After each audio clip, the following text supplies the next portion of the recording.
I love Dragon Ball in Japanese, it's my personal choice when it comes to watching the show, but there's one thing any sub fan will tell you, it sounds terrible. Even if you're a dub fan, chances are you sat down to watch Dragon Ball Z or GT and flip the audio language over into Japanese only to be greeted with something that sounds like this. 全宇宙一の強戦士サイヤ人とは一体何者かカカロットとは謎の戦士と悟空何やら関係がありそうだが It's muffled, noisy, slightly distorted, and very low quality, and it's something that's prevalent across every single official release of the show. There are some pretty common misconceptions about why it sounds that way. One of the most common is the notion that because the show was recorded monophonically, it must therefore sound bad. That isn't the case, however. Something being monophonic simply means it has one channel of audio. That is, of course, in contrast to stereophonic, that has two channels of sound, and again 5.1, 7.1, and so on. As I speak right now, I've swapped my audio from true stereo to two identical streams of mono, much like the Japanese audio is presented on the home releases, and I'm sure you've noticed that it sounds essentially no different in terms of fidelity. The number of channels only really affects the perception of a realistic audio environment. For example, the location of the sound source on the screen matching the speaker it comes out of. It has essentially nothing to do with the quality of the recording itself. Another common misconception is that because the series was mostly recorded in the 80s in Japan, they didn't have access to high quality equipment. This one is probably the most bizarre concept considering Japan's overwhelming presence in the technology realm and the fact that the 80s aren't the Stone Ages. So yeah, this one is definitely not true either. The truth is, Japanese Dragon Ball was actually recorded with very high quality monaural audio. While we all picked up our first home releases and got audio that sounded like this, こ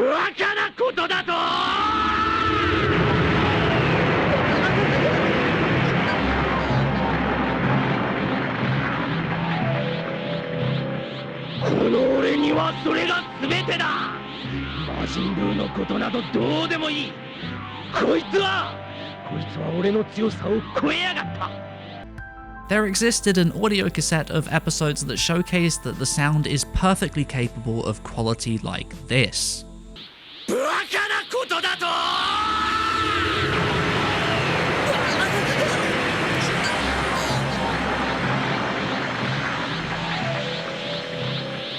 この俺にはそれが全てだ魔人ブーのことなどどうでもいいこいつは俺の強さを超えやがった High quality audio does exist. We've known it exists since, aside from anecdotal evidence of those in Japan who watched the series on TV for the first time, that audio you just heard, as I said, was one of two episodes officially released in 1994 and has been a go-to example of what the series should sound like for years and years. So the big question has always been, well, why don't we have that high quality audio then?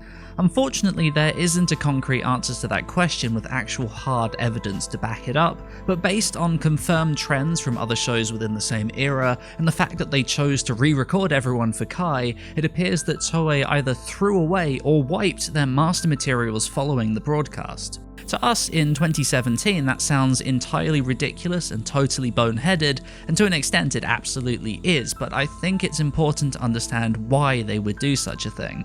The tapes they recorded everything on back then were not exactly tiny, so storing at a minimum of 500 or so tapes was just not practical, not to mention the countless other tapes from the rest of their shows. The standard procedure was to store the final audio as optical audio, a method that essentially stores the sound on the film reel itself. This would then allow them to either trash their original master tapes or just wipe them for reuse. Home video in Japan back then, particularly for children's TV shows, was simply not a thing. It didn't exist in any meaningful way. As an example, Dragon Ball Z didn't get a full home release in Japan until 2003. Toei and many other companies at the time simply saw no reason to hang on to this master material. The show was out there, on the air, and done with. Their film prints were more than enough to preserve the show in their eyes. Unfortunately, optical audio ages, and it ages pretty quickly. Over the years, it's become noisier and muddier, and that's what we have on every home release now.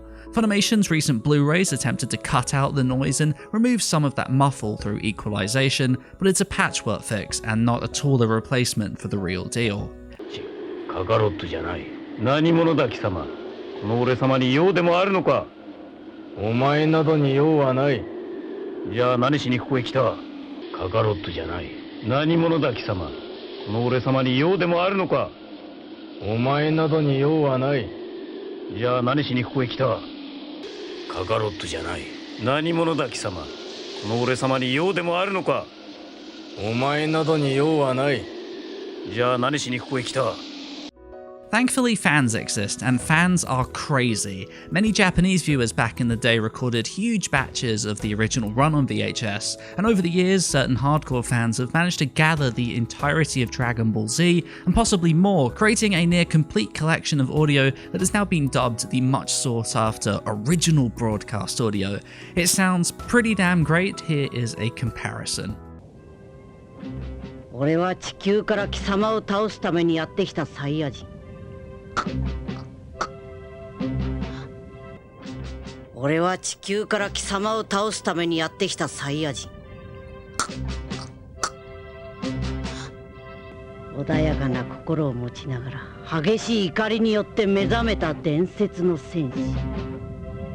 穏やかな心を持ちながら激しい怒りによって目覚めた伝説の戦士。スーパーサイヤ人孫悟空だ。スーパーサイヤ人孫悟空だ。 This audio was initially never made public, however. Only the odd episode or clips were released, with the rest of it being held in hopes of passing it on to Toei. The reason being that 1. Having an official release would help support the franchise, and 2. Having it available would mean that it would be used on any and all future releases, meaning fans wouldn't have to continually resync the audio should a Blu-ray come out, for example. These fans did in fact reach out to the company, offering them the tapes or the digitally backed up versions. Strangely and sadly, they weren't interested in the slightest. They turned them down. It seems like Toei just aren't interested in acquiring the high quality audio for the various series. As an example, GT was recorded in stereo, and the high quality masters for that show still exist. In fact, the reruns of the show on Fuji's various channels all have the original audio, yet Toei's home releases stuck to the mono low quality versions. It's really baffling. In hopes of still getting this VHS audio on a home release, Western fans reached out to the Japanese side of the fandom and offered to set up a connection with Funimation. Contacts were made, and Christopher Sabat, a producer at Funimation and the audio director for the entire franchise, said he was 100% interested in trying to make a release happen. Strangely, when notified that it was time to send across the material, the Japanese side went totally quiet. Thankfully, a slightly lower quality version of the original broadcast audio existed and was already in the West's hands, and this was successfully handed over to Funimation. It was also leaked online around the same time in an attempt to stop certain people from illegally profiting off of the audio. The difference in quality comes down to the region they were recorded in. The high quality version was recorded in areas with direct access to Tokyo Tower, while the lower quality version came from the Nippon Telegraph and Telephone Tower, which used a filter to cut out high frequencies in an attempt to eradicate noise.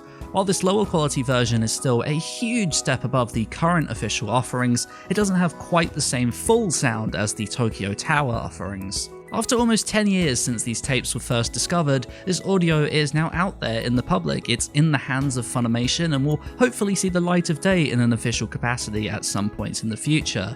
Unfortunately, this only counts for Dragon Ball Z at the moment. The only public knowledge of the original Dragon Ball series audio are 8 or 9 episodes that are either floating around or have been previewed across the internet.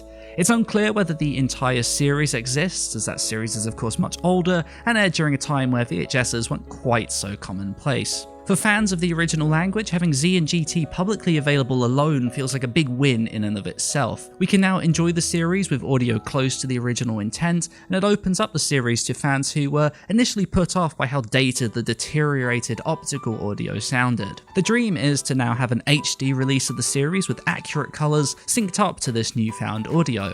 One day we may be able to sit back and watch the series as it was meant to be seen, but for now I guess we'll stick with what we have and keep hoping for the best.